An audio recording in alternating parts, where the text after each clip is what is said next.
성경 66권 가운데 역사서의 형식으로 분류되는 성경이 몇 권이나 될까? 그것은 신구약 66권 중에서 22권, 33%라는 거죠. 그런데 전형적인 역사서가 아니라고 하더라도 역사가 그 내용의 중심을 이루고 있거나 상당한 분량의 역사와 관계가 있는 말씀을 모두 합하면 66권 중에서 60%가 역사에 관한 말씀이라는 겁니다. 그렇다면 우리가 한번 질문해 볼 필요가 있습니다. 하나님은 하나님의 말씀을 기록하는 데 있어서 이토록 많은 역사를 기록하고 있는가? 이 부분을 질문해 볼 필요가 있다는 거죠. 그 이유는 하나님께서 역사를 이끌어 가시는 방법을 우리에게 말씀하시기 위해서라는 거예요. 이건 다시 말해서 우리는 역사를 통해서 하나님을 알고 하나님의 일하시는 방법을 알아갈 수 있다는 거예요. 역사를 보면서, 이 역사서를 보면서 하나님이 이렇게 일하시는 분이구나, 하나님이 우리를 이렇게 이끌어 가시는 분이구나 하는 것을 알도록 만들기 위함이라는 것입니다. 그런데 그와 같은 역사서를 읽으면서 우리가 빠지는 함정이 있다는 거예요.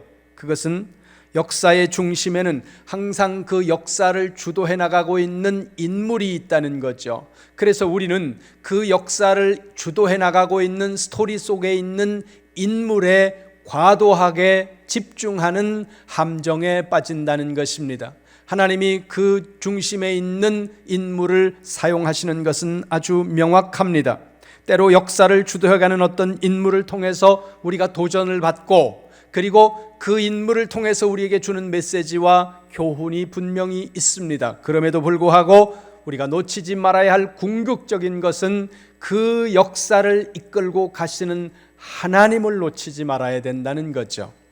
오늘 우리가 읽은 성경 사무엘서 역시 역사서입니다. 그리고 오늘 우리가 읽은 스토리의 그 플롯의 중심에는 다윗이 있다는 것입니다. 다윗이 우리에게 주는 도전이 있고 모델로서의 메시지가 있지만 더 중요한 것은 다윗을 통해 이끌어 가시는, 역사를 이끌어 가시는 하나님을 기억하셔야 된다는 것을 여러분들이 놓치지 않으시면서 오늘 본문으로 들어갑니다. 사무엘상 18장 15절 말씀을 보겠습니다. 사울은 다윗이 크게 지혜롭게 행함을 보고 그것을 두려워하였으나 아멘. 다윗이 골리앗을 이긴 후에 나가는 전쟁마다에서 승리하면서 급격하게 부상하기 시작하자 사울은 그것을 두려워했다는 것입니다.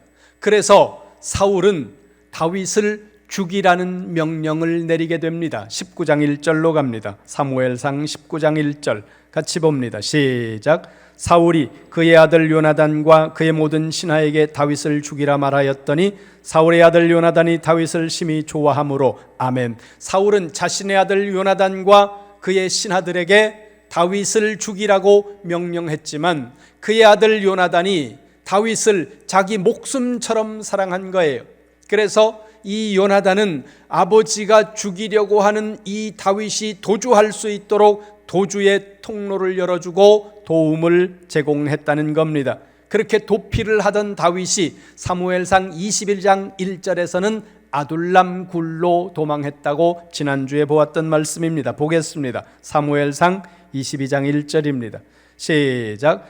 그러므로 다윗이 그곳을 떠나 아둘람 굴로 도망하매 그의 형제와 아버지의 온 집이 듣고 그리로 내려가서 그에게 이르렀고 아멘. 다윗이 블레셋의 도시 가드로 도망했지만 이 가드에서도 위험을 느끼고 생명의 위기를 느낀 나머지 다윗은 미친 사람 흉내를 내면서 가드로부터, 블레셋으로부터, 아기스 왕으로부터 빠져나오게 된다는 거예요. 그리고는 도망할 곳을 찾다가 유대 지역에 있는 아둘람 굴이라는 곳으로 도피를 했다는 거죠. 다윗이 아둘람 굴로 도피했다는 이야기가 사람들에게 퍼져나갔고 부모님과 가족들이 다윗을 찾아서 아둘람 굴로 내려왔을 뿐만 아니라 가슴에 한이 맺힌 사람들, 인생의 절망 가운데 세상 어느 곳에도 의지할 곳 찾지 못해 답답해하던 사람들이 다윗에게로 모여들었는데 그 숫자가 400명쯤 되었다고 22장 2절에서 말씀하고 있습니다. 그런데 다윗이 지금 도피 중 아닙니까? 도피 중인데 부모님이 다윗에게 왔습니다. 그러니까 도피 중인 이 아들이 부모님을 모시고 도피하는 것에 아마도 부담을 느꼈던 것 같습니다. 그래서 다윗은 부모님을 보다 더 안전한 장소로 모시고 싶은 마음을 가지고 있었던 것 같습니다. 그래서 다윗은 부모님을 모압 땅으로 도피시키려고 했다는 거죠. 그래서 모압 동편 미스베로 갑니다. 22장 3절 4절입니다. 22장 3절 4절 같이 봅니다. 시작.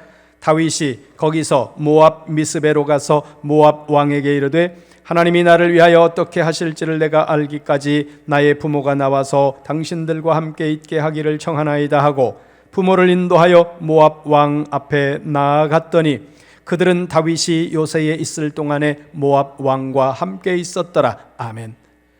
아둘람 굴에서 모압까지는 약 100km 정도 떨어져 있는 곳이고, 이 모압은 요단강을 동쪽으로 건너서 이스라엘 국경을 넘어가는, 요즘으로 말하면 요르단 지역에 있는 곳이라는 거예요.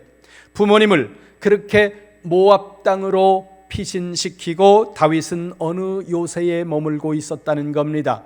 여기 4절에서 말씀하고 있는 요새가 유다 지역에 있는 요새인지 모압 땅에 있는 요새인지는 4절에서는 언급하고 있지 않지만 5절을 보면 이 요새가 유다 땅이 아니었다는 것을 우리가 알 수 있다는 거예요. 5절 보겠습니다. 5절 시작. 선지자 갓이 다윗에게 이르되 너는 이 요새에 있지 말고 떠나 유다 땅으로 들어가라. 다윗이 헤렛 수풀에 이르니라. 아멘. 요새에 머물고 있는 다윗에게 하나님의 선지자 갓이라는 사람이 찾아옵니다. 그리고 말해요. 너는 이 요새에 머물지 말고 유다 땅으로 들어가라. 그러니까 적어도 이 요새가 유다 땅이 아니었다는 거죠. 그러면 모압 지역에 있는 요새였다는 겁니다. 갓 선지자의 말에 순종해서 다윗은 헤렛 수풀이라고 하는 곳으로 들어옵니다. 아둘람 굴에서 헤렛 수풀은 약 10km 혹은 15km 떨어져 있는 근접한 곳이었다는 겁니다. 그런데 이 헤렛 수풀 속에 숨죽이고 있는 다윗에게 사람들이 찾아옵니다. 거기가 오늘 본문입니다. 1절 보세요. 23장 1절 같이 봅니다. 시작. 사람들이 다윗에게 전하여 이르되 보소서 블레셋 사람이 그 일날을 쳐서 그 타작 마당을 탈취하더이다 하니. 아멘. 어떤 사람들이 다윗을 찾아왔다는 거예요. 이 사람들이 그 일날 사람들인지 아닌지는 명확하게 설명하고 있지 않지만 블레셋 사람들이 그 일날이라고 하는 지역을 약탈하고 있다고 말합니다. 여기 보세요. 맨 뒤쪽을 보세요. 타작마당을 탈취한다. 이 말씀은 전면적인 전쟁보다는 경제적 약탈에 초점이 맞춰져 있는 말씀입니다. 그러나 경제적으로 약탈하기 위해서는 군사적으로도 어느 정도 충돌을 해야 되기 때문에 군사적 충돌은 당연히 있었을 것이라고 본다는 거죠. 이럴 때 보통 사람들은 어떻게 대답합니까? 내 코가 석자야. 나도 지금 도망 중이야. 내가 왕이야? 내가 이스라엘의 왕이야? 왕은 사울이야. 도망 다니고 있는 내가, 내 몸 하나도 건사하기가 벅찬 내가 뭘 할 수 있다고 지금 나한테 와서 그런 이야기를 하는데, 이렇게 대답할 수 있다는 거죠. 그런데 다윗은 어떻게 합니까? 23장 2절 보세요. 23장 2절 같이 봅니다. 시작. 이에 다윗이 여호와께 묻자와 이르되 내가 가서 이 블레셋 사람들을 치리이까? 여호와께서 다윗에게 이르시되 가서 블레셋 사람들을 치고 그 일날을 구원하라 하시니. 아멘. 다윗이 하나님께 기도했다는 거죠. 뭐라고 기도합니까? 거기 보세요. 내가 가서 블레셋 사람들을 치고 그 일날 사람들을 구원할까요? 그랬더니 하나님이 말씀하세요. 그래, 네가 가서 블레셋을 치고 그 일날 사람들을 도와서 구원해라. 그런데 주변에 있는 사람들이 반대를 한다는 거예요. 3절 보세요. 3절 시작. 다윗의 사람들이 그에게 이르되 보소서 우리가 유다에 있기도 두렵거든 하물며 그 일라에 가서 블레셋 사람들의 군대를 치는 일이리까 한지라. 아멘. 아니, 우리가 지금 이 유다 땅 안에 머물고 있는 이것만도 우리가 언제 어떤 일을 당할지 모르는 불안한 상황인데, 누가 옆에서 바스락 소리만 내고 누가 옆에서 큰 소리만 내도 가슴이 덜컥 주저앉는 그런 불안한 삶 속에 우리가 있는데, 우리가 누구를 돕는다는 겁니까? 우리가 그 일나로 가서 블레셋 사람들을 치는 순간 우리가 여기 있다는 것을 세상 사람들이 다 알 거고, 사울이 알게 될 거고, 사울이 그걸 알게 되는 날 우리의 목숨을 누가 보장해 줄 수 있습니까? 사울이 우리를 가만두겠습니까? 우리가 왕도 아닌데 뭐 우리가 거기 가서 도와줄 일이 있겠습니까? 그러면서 반대했다는 거예요. 여러분, 옳은 일에는 반대가 없을까요? 좋은 일에는 반대가 없을까요? 천만에요. 좋은 일에도 반대가 있고 옳은 일에도 반대가 있다는 거예요. 교회 안에도 반대가 있고 다 반대가 있다는 거예요. 지금 이 일이 선한 일이고 옳은 일이고 하나님이 기뻐하시는 일이에요. 하나님이 가라고 하는 일입니다. 그런데 반대하는 사람들이 있다는 거예요. 지리적으로 이 그일라는 유다 산지 남쪽에 있는 곳인데, 그 뒤쪽으로 높은 산이 있고 앞쪽으로 이렇게 좀 높은 곳에 위치하고 있어서 요새와 같은 곳입니다. 그러니까 밖에서 이 그일라를 침략하는 것이 쉽지 않은 그런 지형을 가지고 있었는데, 문제는 뭐냐 하면 많은 군사를 가지고 그일라를 포위해버리면 나갈 수 있는 길이 없어진다는 거예요. 그러니까 그 안에 갇혀버린다는 거죠. 참모들의 말을 듣고 다윗은 다시 같은 기도를 합니다. 4절 보세요. 4절 시작. 다윗이 여호와께 다시 묻자온데 여호와께서 대답하여 이르시되 일어나 그일라로 내려가라. 내가 블레셋 사람들을 내 손에 넘기리라 하신지라. 아멘. 다시 기도했는데 똑같은 대답이 오시는 거예요. 하나님께서, 하나님 진짜 제가 갑니까? 그랬더니 그래, 네가 진짜 가라. 대답을 2번 하신 거죠. 그런데 성경을 잘 보셔야 됩니다. 하나님께서 다윗에게 말씀하셨는데 뭐라고 말씀하신다고요?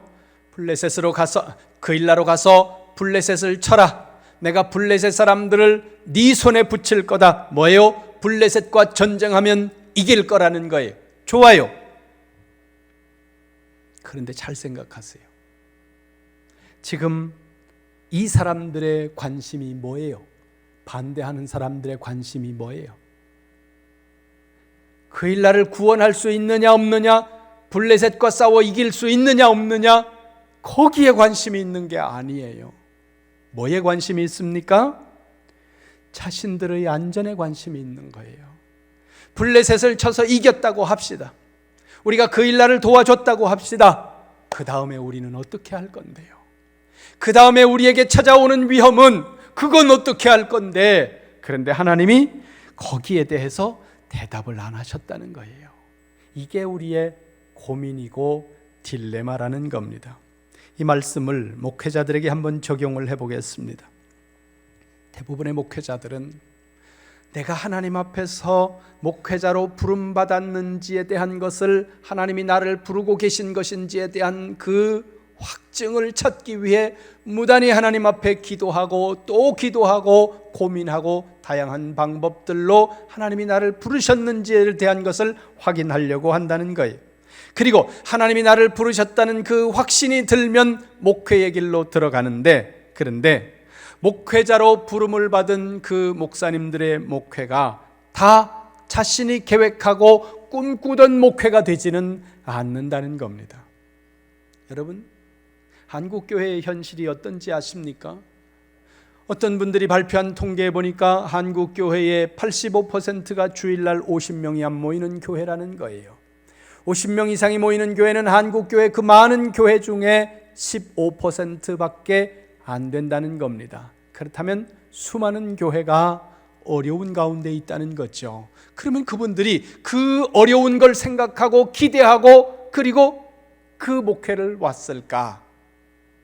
그럼 우리가 한번 생각해 볼 문제라는 거예요. 자신의 목회 현장에 수많은 사람들이 모이기를 사람들이 소망하는데, 하나님이 나를 부르셨다는 것과 내 목회 현장에 많은 사람들이 모이는 것은 다른 문제라는 거예요. 그래서 사람들이 갈등한다는 거죠. 그러니까 하나님이 두 가지 문제를 다 명확하게 해주면 좋은데, 하나님께서 목회자로 부르시는 확신은 주셨는데 내 목회에 얼마나 많은 사람들이 모일지에 대한 그 분명한 답을 가지고 목회하는 사람들은 잘 없다는 겁니다. 그런데 많은 목회자들이 자신이 어려운 가운데서 목회하는 그 목회를 꿈꾸면서 기대하면서 목회한 분들은 그렇게 많지 않다는 거예요.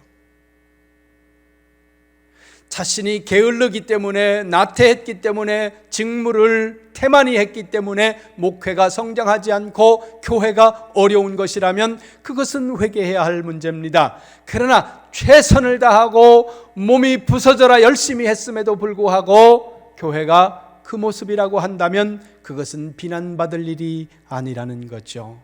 최선을 다했음에도 그렇게 목회하고 있는 분들은 도리어 존중받아야 되는 일들이라는 겁니다. 그런데 다윗이 어떻게 합니까? 5절 보세요. 23장 5절 같이 봅니다. 시작. 다윗과 그의 사람들이 그일라로 가서 블레셋 사람들과 싸워 그들을 크게 쳐서 죽이고 그들의 가축을 끌어오니라. 다윗이 이와 같이 그일라 주민을 구원하니라. 아멘. 블레셋과의 전쟁 이후에 다윗과 그 사람들의 미래가 어떻게 될지 모르는 상황이었지만 다윗은 하나님의 말씀에 순종해서 그일라로 갑니다. 미래를 몰라요. 전쟁에 이기는 것은 하나님이 답을 주셨지만 그 이후에 다윗과 다윗의 사람들이 안전하게 도망칠 수 있을지, 안전이 보장될지 알 수 없는 상황 속에서 식구들이 두려워하고 함께하는 사람들이 불안해서 반대하고 있는 이 가운데서도 다윗은 그일라를 향해 갑니다. 이게 믿음이라는 거예요. 여러분 한번 생각해 보세요. 안전한 거 다 알고 가는 건 누구나 할 수 있습니다. 이렇게 질문을 해볼게요. 로또를 언제 추첨하는지 모르겠는데 만약에 내일 로또를 추첨한다고 가정을 해보세요. 그리고 내일 로또 추첨에 요즘엔 1등이 얼마인지 모르겠는데 그냥 가정합시다. 내일 로또 1등 추첨에 당첨이 됐을 경우 금액이 100억이라고 합시다. 그런데 여러분이 그 1등 추첨 번호를 오늘 알았어요. 아침이라 그런 거 감동이 없어. 이렇게 강원도, 나도 강원도 사람이지만 말이죠. 자, 다시요. 내일 그 시간까지 정확하게 합시다. 내일 11시에 로또 추첨을 해요. 오늘 로또를 살 수가 있어요. 내일 추첨 1등 당첨 금액이 100억이에요. 근데 1등 번호를 알아요. 살 거예요, 안 살 거예요? 누구예요? 예. 누가 와 있어요? 1등을 번호를 아는데 살 거예요, 안 살 거예요? 이런데도 안 사겠다 그러는 인간들이 있어요. 그런 사람들을 전문 용어로 또라이라 그러는 거예요. 1등인 걸 알면 사야죠. 그런데 여러분 1등인 걸 아는데 안 사는 사람이 있겠습니까? 1등인 줄 알면 다 살 거예요. 근데 지금 모른다는 거예요. 우리가 안전할지, 블레셋을 쳐서 전쟁을 하고 그일라 사람들을 도와주고 우리가 안전하게 빠져나올 수 있는지, 우리가 살아남을 수 있는지 그 보장이 없어요. 다만 하나님이 이렇게 말씀하세요. 블레셋을 너희 손에 맡길 거다. 블레셋의 손에는 안 죽는다는 거죠. 근데 이 사람들이 걱정하는 게 뭐예요? 블레셋이 아니라니까요. 이 사람들이 걱정하는 게 뭐예요? 이 사람들이 지금 타작마당이 탈취당하고 있는 것은 경제적 수탈에 초점이 맞춰져 있는 단어라는 거예요. 전면 전쟁이 아니라 도와주고 빠져나왔을 때 사울이 알아차릴 것이고 사울의 추격을 피할 수 있느냐 없느냐, 이게 문제예요. 근데 여기에 대한 대답을 하나님이 안 주셨다는 겁니다. 그런데 다윗이 가요. 이게 믿음이에요. 뭘 보고 가는 겁니까? 하나님이 가라고 하시니까 가는 거예요. 안전할 것이기 때문에 가는 게 아니라, 이길 것이기 때문에 가는 것이 아니라, 좋은 결과가 날 것이기 때문에 가는 게 아니라 하나님이 가라고 하니까 가는 거예요. 그게 믿음이고 그게 순종이에요. 1등이 될 것을 알고 로또를 사면 그거 믿음 아니죠. 누구나 살 수 있는 거고 누구나 할 수 있는 거예요. 그런 순종은 100번도 할 수 있는 거예요. 그건 순종이 아니에요. 믿음이 아니라는 거죠. 블레셋과의 전쟁에 이기고 그 일날을 도와서 구원해주고 거기에 대한 대답은 하나님이 주셨어요. 그러나 사울의 손에서 벗어날 수 있을지, 사울이 추격해 오면 그때 어떻게 해야 할지 거기에 대한 보장은 없었다는 거죠. 그럼에도 불구하고 그 일나로 갑니다. 다른 곳의 성경을 볼까요? 신약 성경으로 가보겠습니다. 사도행전 21장입니다. 4절 말씀입니다. 시작. 제자들을 찾아 거기서 이레를 머물더니 그 제자들이 성령의 감동으로 바울더러 예루살렘에 들어가지 말라 하더라. 아멘. 사도 바울은 지금 세 번째 전도 과정 중에 있습니다. 소아시아와 그리스, 이탈리아, 그 스페인까지는 못 갔지만 그 지역을 돌면서 복음을 전하는 세 번째 여행 중에 있었다는 거예요. 그리고 이 전도 여행이 끝나는 그 마지막 시점에 바울은 예루살렘으로 가는 것이 최종 목적이었습니다. 사도행전 18장에서 시작된 이 세 번째 사도 바울의 전도 여행이 사도행전 21장에서 끝이 나는데, 에베소를 지나서 소아시아 해안을 따라서 가면서 복음을 전하다가 이제 두로라는 곳에 도착했습니다. 그런데 이 두로에서 제자들이 바울에게 말하는 거예요. 뭐라고 말하는가 하면 예루살렘으로 가지 말라는 거예요. 마지막 도착지가 어디라고요? 예루살렘이에요.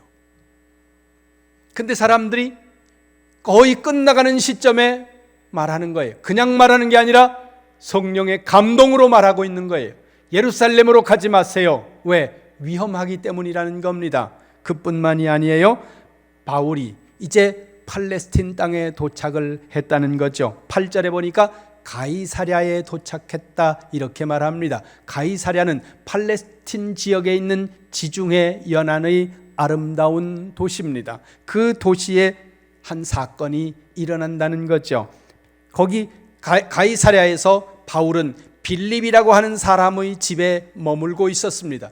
그 빌립이라고 하는 사람의 집에 머물고 있었는데 한 사람이 유대로부터 내려왔는데 그 사람의 이름이 아가보라는 사람이었습니다. 그리고 그는 소위 말해서 예언하는 사람이었다는 겁니다. 뭐라고 말하는지 11절 보세요. 21장 11절 같이 봅니다. 시작.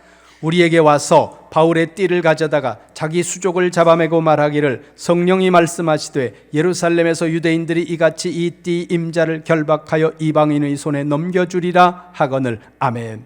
어떤 띠를 가져다가 자기 손과 발을 막 묶으면서 하는 말이, 이 띠의 주인은, 이 띠를 쓰는 사람, 이 띠의 주인이 예루살렘에 가면 이렇게 결박을 당할 거다, 체포당할 거라는 거예요. 고난당할 거라는 거예요. 그 띠가 누구의 띠였습니까? 바울의 띠였다는 거죠. 그러니까 그 말을 들은 사람들이 하나같이 이렇게 말합니다. 12절 보세요. 12절 같이 봅니다. 시작. 우리가 그 말을 듣고 그곳 사람들과 더불어 바울에게 예루살렘으로 올라가지 말라 권하니. 아멘. 수많은 사람들이 말하는 거예요. 가지 마세요. 가지 마세요. 예루살렘에 가면 이렇게 체포되고 감옥에 갇히고 어쩌면 죽을지도 모릅니다. 수많은 고난을 당할지도 모른다고 성령이 감동으로 말씀하시고, 그리고 이 특별히 미래를 좀 예측할 수 있는 은사를 받은 사람들이 이렇게 말씀하고 있다는 거예요. 이런 상황이면 여러분 어떻게 해야 돼요? 고난을 당하고 감옥에 가고 죽임당할 수 있다는 이야기를 성령의 감동받은 사람들이 하고 있어요. 그러면 안 가죠. 그러면서 우리는 뭐라 그래요? 야, 하나님이 기도했더니 나한테 이런 걸 알려주셨어. 그래서 내가 살았잖아. 그러면서 여러분 우리는 다니면서 간증할 것 같아요. 근데 바울이 어떻게 해요? 13절 보세요. 13절 같이 봅니다. 시작. 바울이 대답하되 여러분이 어찌하여 울어 내 마음을 상하게 하느냐? 나는 주 예수의 이름을 위하여 결박당할 뿐 아니라 예루살렘에서 죽을 것도 각오하였노라 하니. 아멘. 바울이 말하는 거죠. 왜 울고 그래서 내 마음을 힘들게 하냐? 왜 내 마음을 어지럽히냐? 마음이 어지러웠겠죠. 마음이 불편했겠죠. 바울은 몰랐겠습니까? 바울도 알고 있어요. 그러나 죽을 각오를 가지고 예루살렘으로 올라가는 거예요. 이게 뭐예요? 사무엘상 23장에서 그 일날을 향해서 가고 있는 다윗의 믿음과 같은 믿음이라는 거예요. 하나님은 이런 사람들을 찾으시고 하나님은 오늘도 이런 사람들을 통해서 하나님이 원하시는 역사를 이끌어 가시기를 원한다는 겁니다. 다 알아요. 가면 고생하는 거, 가면 손해나는 거, 가면 위험한 거, 가면 속상한 거, 가면 어려운 거, 가면 죽을지도 모르는 거 다 알아요. 그런데 가는 거예요. 왜요? 하나님이 기뻐하시니까, 하나님이 좋아하시니까, 하나님이 가라고 하니까 가는 거예요. 이게 믿음이라는 거죠. 7절 다시 보세요. 다윗이 그 일라에 온 것을 누가 알렸습니까? 거기 보세요. 어떤 사람들이에요? 이 어떤 사람들이 누굴까요? 블레셋 사람들일까요? 다윗의 사람들일까요? 아니에요. 사울의 사람들요? 그 일라에 있는 사람들이에요. 그 일라에 살고 있는 사람들이 사울에게 다윗이 그 일라에 왔다고 알려버린 거예요. 100번 생각해서 사울은 그렇다 쳐요.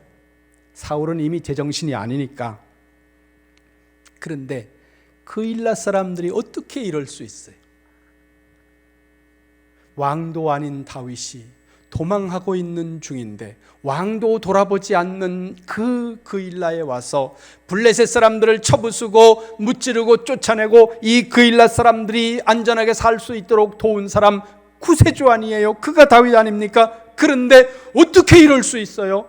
근데요 여러분, 이게 세상이라는 거예요.